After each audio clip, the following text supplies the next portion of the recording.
हाल ही में conjuring universe का latest release the devil made me do it देखने का अपॉर्चुनिटी मिला है। इस मूवी को अगर वन लाइन में डिस्क्राइब किया जाए तो ऐसे बोल सकते हैं that there is no evil entity but everything is related to devil. बहुत सारे फेमस मूवी रिव्यूअर का मिक्स रिएक्शन देखने को मिलेगा regarding this movie, but as per my view the creators have tried something different. मेरे one liner के पीछे जो रीजन है इस वीडियो के जरिए उसे प्रूव करूंगी विद माई स्टाइल। तो मेरी रिक्वेस्ट है वीडियो को अंत तक देखना। शायद इस वीडियो में जो माइंड ब्लोइंग थ्योरीज आपके सामने लाऊंगी वो किसी और चैनल में नहीं मिलेगा। तो चलो शुरू करते हैं, लेकिन उससे पहले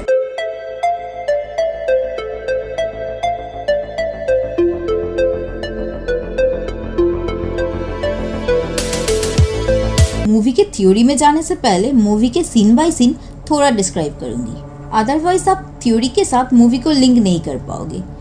मूवी की शुरुआत होती है ब्रुकफील्ड में एक एक्सॉर्सिज्म सीन को लेके, जो 1981 में वॉरेंस एग्जीक्यूट कर रहे थे डेविड ग्लैजेल नाम की एक 8 साल की लड़के का, जो कि पोजेस्ड हो चुका था किसी इविल फोर्स के द्वारा।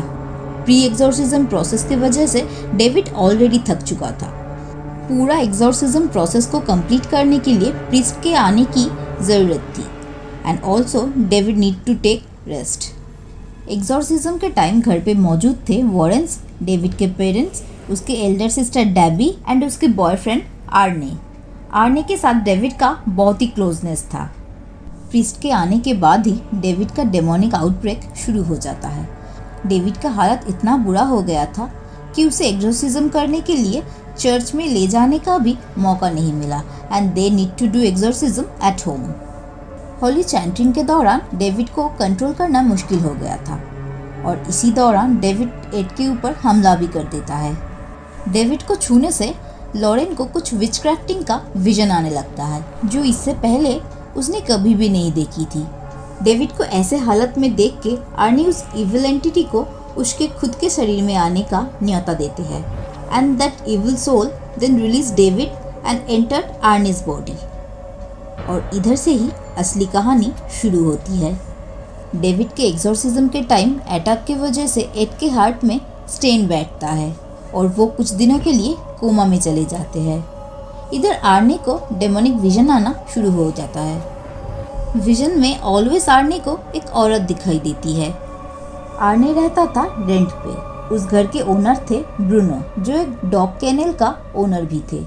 ब्रूनो के साथ आर्ने का बहुत ही अच्छा बॉन्डिंग था, लेकिन एक दिन उसी डेमोनिक पोजेशन की वजह से उसके हाथों ब्रूनो का कत्ल हो जाता है। मर्डर हुई थी 22 बार एक नाइफ से स्टैब करने की वजह से, और ये मर्डर उस टाउन का पहला मर्डर केस था इन 193 इयर्स ऑफ हिस्ट्री।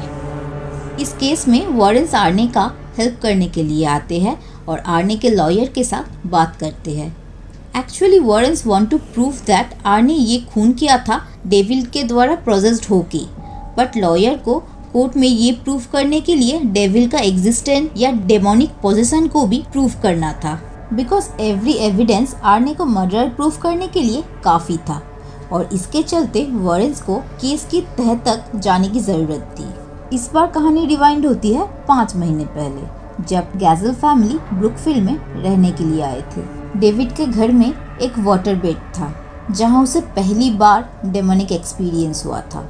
वॉरेंस जब एक्सपीरियंस की तहकीकात करने के लिए जाते हैं तो उसे बेसमेंट में ठीक उसी बेड के नीचे एक विच टोटेम मिलता है जो सैटनिस्ट अपने रिचुअल में यूज़ करते हैं।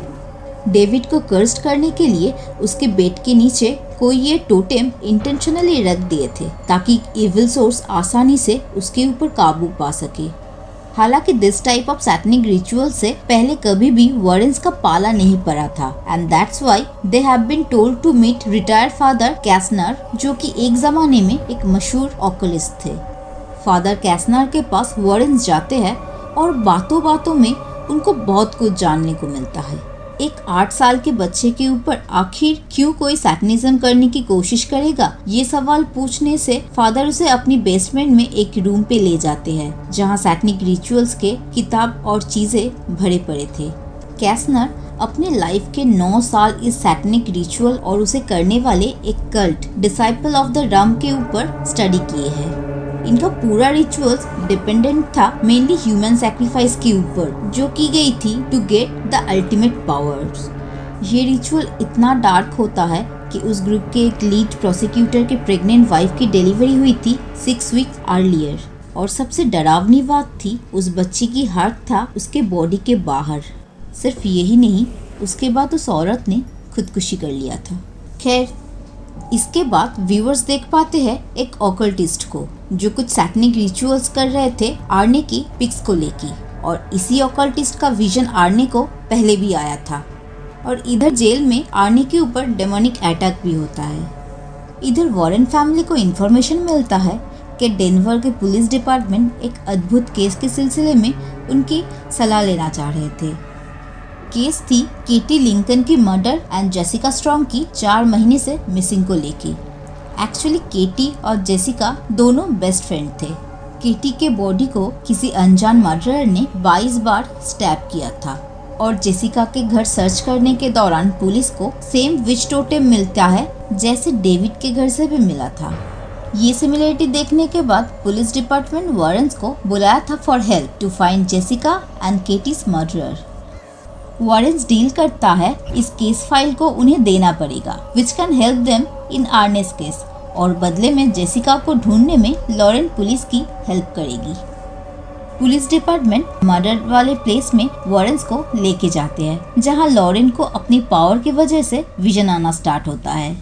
लॉरेन कहता है जेसिका ही पॉजेस्ड होके केटी की खून की थी, और जेसिका भी मर चुकी थी, जिसका लाश मर्डर प्लेस के पास ही एक लेक में मिलेगा। एंड गेस व्हाट, पुलिस को जेसिका का बॉडी मिल जाता है उसी लेक से। 2 जगह में सेम टाइप के टोटेम मिलना लॉरेन को यही सोचने में मजबूर करते हैं एक्चुअली कोई इस डेमन को समन या नियंत्रण कर रहा है। इट मीन्स कोई दूर से डेमन को कंट्रोल कर रहा है किसी एम को फुलफिल करने के लिए। लेकिन कौन कर रहा है ये जानने के लिए लॉरेन को जेसिका के डेड बॉडी के साथ कनेक्ट करना पड़ता है। इसे लॉरेन को एक विजन आता है एक अंडरग्राउंड टनल का, जहां वो ही लेडी ऑकल्टिस्ट रिचुअल परफॉर्म कर रही थी आर्ने से कनेक्ट होने के लिए, और वो आर्ने को सुसाइड करने के लिए भी उकसाती है। बाद में वॉरेन जेसिका केस और आर्ने केस को कनेक्ट करने के लिए स्ट्रेगेरिया बुक का सहारा लेती है, जहां एक विच क्राफ्टिंग के प्रोसेस को बयां किया गया था। इस प्रोसेस में बोला गया था रिचुअल्स को पूरा करने के लिए ह्यूमन सैक्रिफाइस के जरिए एक मर्डर और 2 सुसाइड होना पड़ेगा। इस प्रोसेस को बंद करने के लिए रिचुअल जिस टेबल या ऑल्टर के ऊपर परफॉर्म किया जा रहा है उसे तोड़ना पड़ेगा। बट प्रॉब्लम एक ही है, उस ऑल्टर को ढूंढेंगे कैसे। इन the mean time Warren's discover करता है उनके घर में भी कोई सेम टोटेम रख के गई है। Now this ritual must be destroyed, and Warren's को इसके लिए जेसिका के साथ आर्ने का कोई कॉमन लिंक ढूंढना पड़ेगा।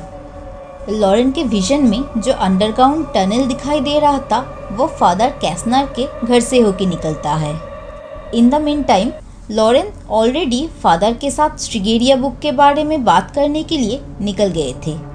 फादर बोलते हैं प्रोसेस को कंप्लीट करने के लिए 3 ह्यूमन सैक्रिफाइस करने की ज़रूरत है, the child, the lover, the man of God. It means तीसरा विक्टिम है एड वॉरेन्स।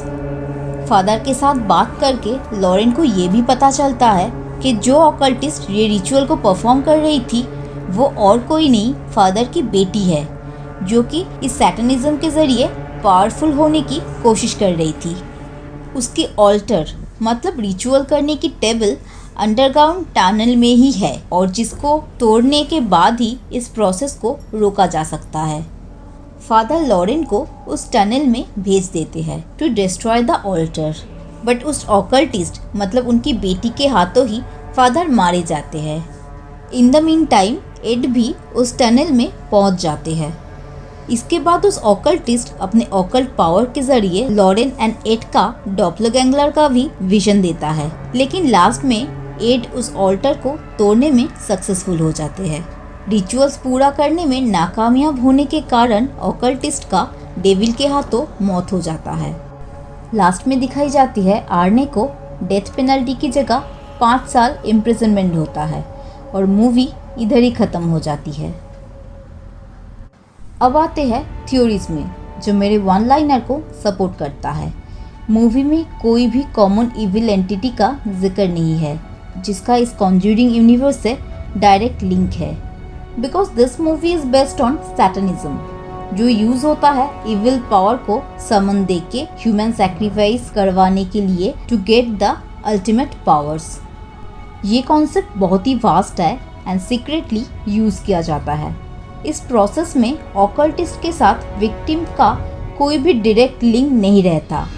कोई एक इविल एंटिटी जिसका कैरेक्टरिस्टिक आप जानते हो, उससे एनकाउंटर होना फिर भी आसान है, लेकिन सैटनिज्म से एनकाउंटर होना बहुत ही टफ है। मूवी में कुछ बुक्स, रिचुअल्स, कैरेक्टर्स के बारे में बोला गया है जो इटसेल्फ कर्स्ड है।